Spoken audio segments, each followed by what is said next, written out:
Wala tansa almauta fa inna almauta la yansaka, na ndio tunalotakiwa kuondoka nalo. Bwana Musa hajatimiza miaka 60 au ametimiza?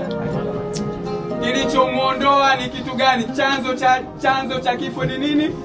Ni ajali. Yupo anayejua ajali yake baada ya Bwana Musa, ajali inayofuata ni ya nani kati yetu? Yupo anayejua?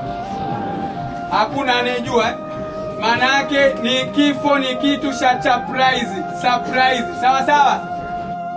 Mawaidha alitoka nyumbani na Mtume sallallahu alaihi wasallam anasema inatosha kwa kifo kuwa ni wao. Kwa hiyo tuwaidhike na hili.